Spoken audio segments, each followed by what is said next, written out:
If you put two spoons together, nothing will happen. But a magnet? That's like an invisible hand. It can attract metal from afar, and if you take two magnets and align them correctly, you'll feel resistance.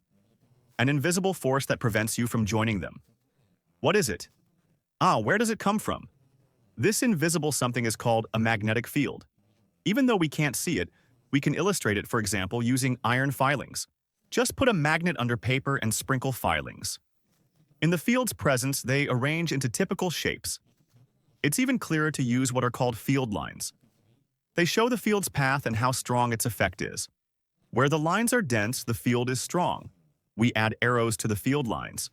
They show the direction in which the field leaves the magnet and where it then returns. And for magnetic field lines, it is characteristic that they always close in on themselves. What happens when we bring two magnets closer together? Now, the magnetic field lines seamlessly flow from one magnet to the other. In this scenario, the magnets are drawn to each other. However, if we rotate one of them, the field lines actively avoid one another. They are quite similar to water forcefully spraying from two hoses directly against each other. Instead of joining, they powerfully spray outwards to the sides. In this particular case, the magnets repel each other. The way the magnetic field lines behave really depends on which part of the magnet we bring close. Every single magnet you see has two distinct regions. We refer to them as poles. One is designated as the north and the other as the south. They emerge from the northern field lines and then enter the southern ones. When we bring similar poles closer together, for example two north poles, as we have here, the field lines diverge. If we were to hold magnets in our hands, we would perceive a distinct resistance, as magnets naturally repel each other. When we bring opposite poles together, specifically north and south, the magnetic field lines smoothly flow from one magnet to the other. And here the rule holds true: opposites attract. Have you ever wanted a magnet with just one pole? What if you tried to simply split it? It seems like a simple task, but every time you do, two new magnets are created, each with both a north and a south pole. Even if we divide it down to individual atoms, nothing will change. That's because magnetism is deeply connected to what happens in the miniature quantum world. So what's happening inside an atom? At its center is a nucleus made of positively charged protons and electrically neutral neutrons. Around it, negatively charged electrons orbit. Modern physics doesn't view an electron as a tiny ball orbiting on a path, but rather as a region where it's likely to be found. However, we'll stick with the solar system model of the atom.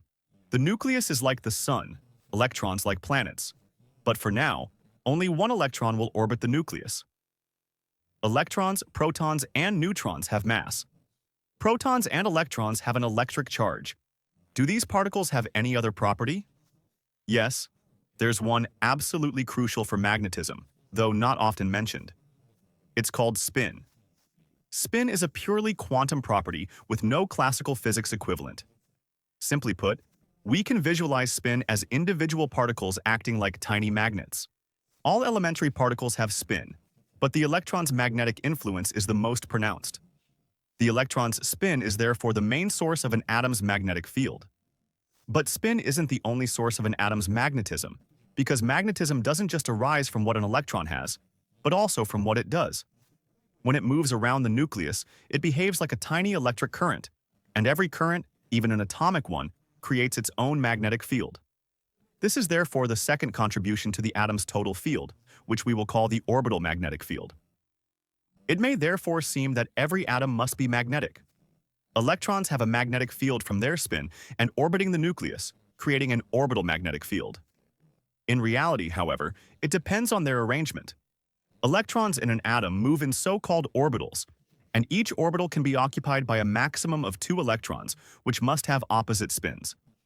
For this reason, their spin magnetic fields cancel each other out.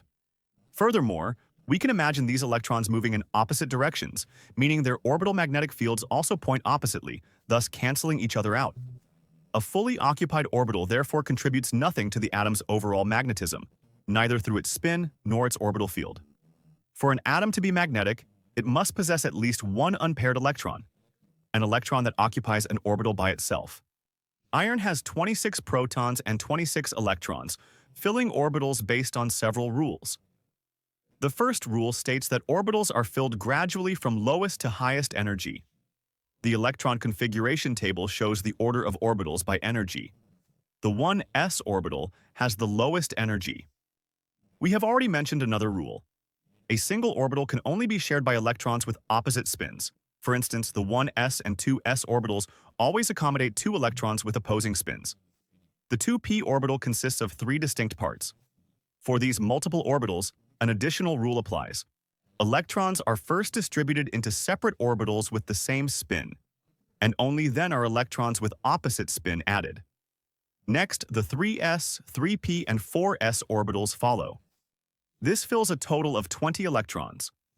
The remaining 6 electrons then occupy the 3d orbitals. Because electrons with the same spin are filled first in this group, 4 unpaired electrons emerge. And it is precisely these that give the iron atom its distinct magnetic properties. Iron is not the only element with unpaired electrons. Cobalt and nickel are similar, which is why they are also magnetic. But unpaired electrons alone are not enough. For example, manganese has even more unpaired electrons than iron, and yet it is not magnetic. To understand this, we need to look at a higher level. How atoms are arranged in a solid material. It's not just about what a single atom does, but how atoms interact with one another. Iron has precisely the crystal structure that is favorable for magnetism. Atoms are arranged so that the spin fields of electrons in neighboring atoms can cooperate and align in one direction. This is because it's the most energetically advantageous arrangement for them.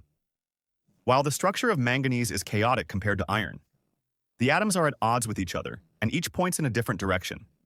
As a result, the substance as a whole is not magnetic. So, even though an unpaired electron is a necessary condition for magnetism to occur, cooperation between atoms is crucial. And that depends on how the substance is structured. To elaborate, in the case of iron, its structure is such that the orbital field is strongly suppressed. Consequently, the magnetic properties of iron arise almost exclusively due to the spins of its electrons. The structure of matter also explains why the world's strongest magnets exist. Neodymium isn't exceptionally magnetic on its own, but when combined with iron and boron, it creates a material whose atoms can perfectly align. And thanks to this, we can create the strongest permanent magnets known today. But we're not at a finished magnet yet, and for simplicity, let's stick with iron. So, in iron, due to aligned spins, the magnetic fields of individual atoms point the same way. Thus, groups are formed where billions, even trillions, of atoms are aligned like soldiers at attention. These areas we call magnetic domains, and they can reach the size of a single grain of sand. In an ordinary piece of iron, countless magnetic domains exist, which are groups of atoms aligned like soldiers. But each of these divisions marches in a different direction. Why? Because without an external magnetic field, it is energetically more favorable for the domains to be oriented differently. Their effects thus cancel each other out, and the iron as a whole remains non-magnetic. But when the iron enters a magnetic field, whether from another magnet or an electric current, it's like a commander's order has been given. The domains realign in the same direction and begin to pull together. At that moment, a piece of ordinary iron becomes a magnet. When the iron is magnetized and then the other magnet is removed, the effect usually disappears. Aligned domains again disperse in various directions. Materials that behave this way are called magnetically soft. However, there are also those where it's energetically more demanding to align the domains, but once aligned, they remain ordered even after the external field is removed. We call them magnetically hard materials. Their domains are often strongly anchored due to a specific crystal structure or the admixture of other elements, which prevents their return to their original positions. This is how, for example, ferrites, iron oxide-based materials, or neodymium alloys function, which long-term retain strong magnetic properties. That is precisely why they are used for the production of permanent magnets. A permanent magnet is an object that can maintain its internal domain arrangement even after the external magnetic field's influence disappears. Electrons play a key role in this story of magnets, with their quantum property called spin, and also their movement around the nucleus, which creates an orbital magnetic field. The atom's resulting magnetic field, the arrangement into domains, and the domain's arrangement throughout the magnet's volume. And so the magnet reminds us that even the complex and invisible laws of the quantum world manifest directly in our everyday lives. For instance, in a compass, in a speaker, or even as an ordinary fridge magnet.